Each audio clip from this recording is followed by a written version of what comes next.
This chapter is so wild. I know this is not a good way to start the video, but have you seen how much of a baddie Wise's dead mother is? Oh my god, I'm sorry, I'm playing too much, That's too far. Even if she is the perfect MILF, that's just going too far.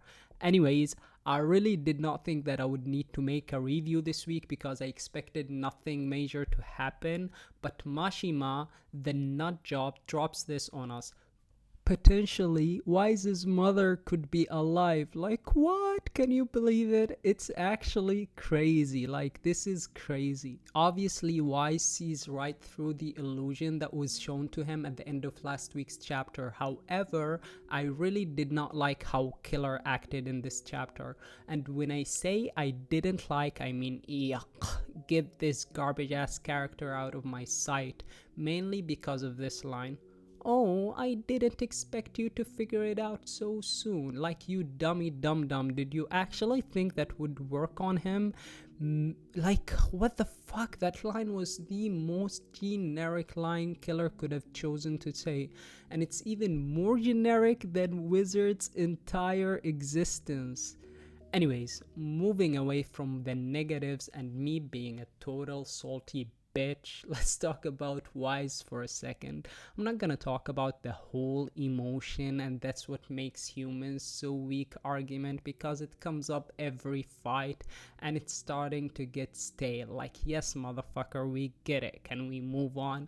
Like, the argument has gotten so stale and it's been used so much. We know, we get the idea. Can we move on? The fight between them was cool, nothing impressive. It's always fascinating to see Wise using his ether gear because his ether gear is one of my personal favorites of all time. However, that's only until he is eventually forced to don Arsenal. Like, it always happens in this exact sequence, which by the way makes an appearance this chapter. Like, Arsenal makes an appearance, although it's only the land mode. I wonder if that means there will be an aerial mode or sky mode as well.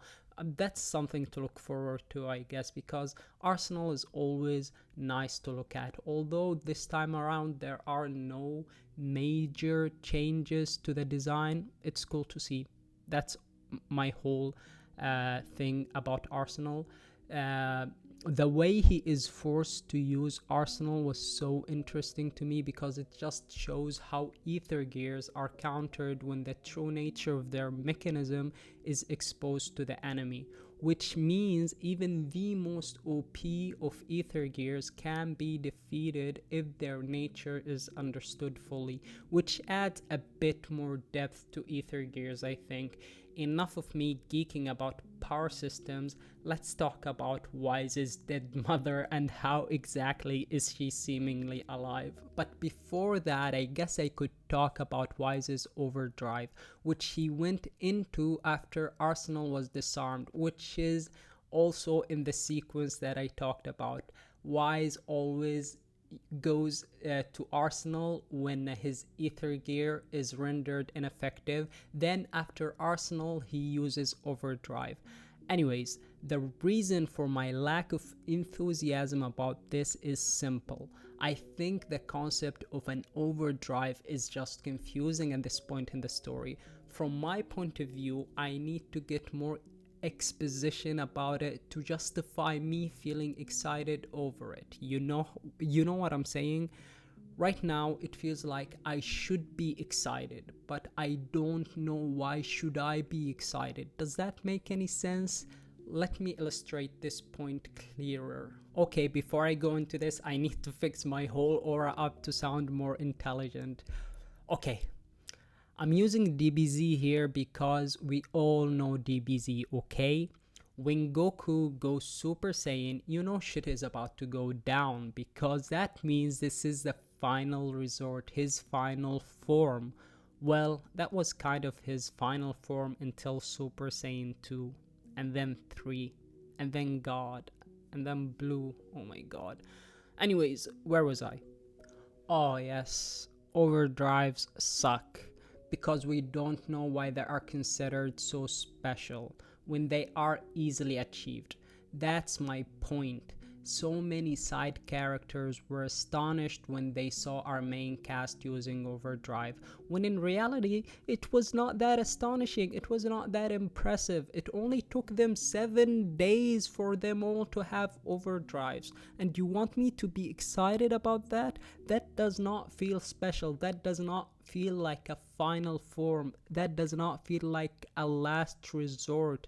Hero Mashima needs to explain the concept of an overdrive and why only few people in the story can achieve that, and also why our main cast were able to achieve overdrive in 7 days. Like, that's crazy. That's crazy. I'm only thinking about this now, but it is actually crazy.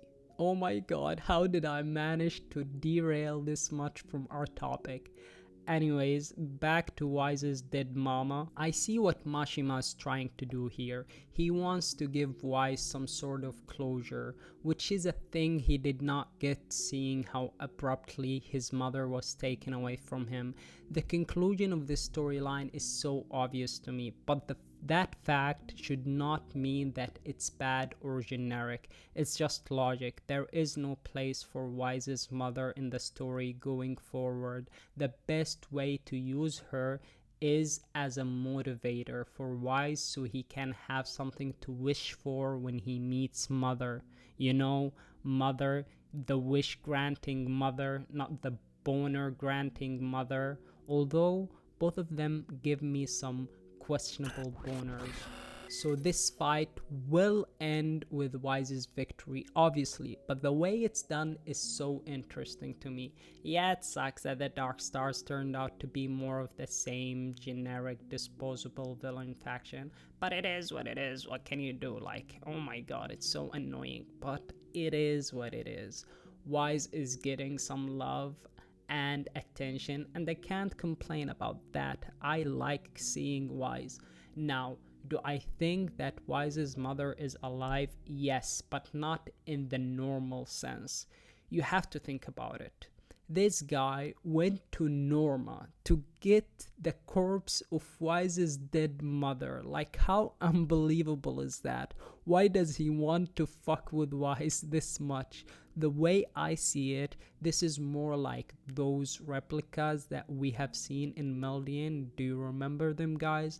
So now you ask, if it is a replica, how will that give any closure to Wise? She is not his real mother, right? Which is true, but hear me out here, and this is such a reach on my part, but I could totally see it happening. What if this replica, which we know that replicas are giving the same memories as the person they are modeled after, develops some sort of feeling or emotion and gives Wise the closure he so desperately needs? This would kill two birds with one stone. It would tie one of Wise's loose ends from his past and display to Killer that emotions are not exclusive to humans but to every soul with a heart, which is what Eden Zero's all about. Anyways, that's just my take on it though. Tell me what you think will happen next down in the comments below. Thanks for watching, guys, and if you liked this video, please consider subscribing. Otherwise, dislike the video, that's okay. This has been Mooney, and I'll see you guys in the next video. Bye.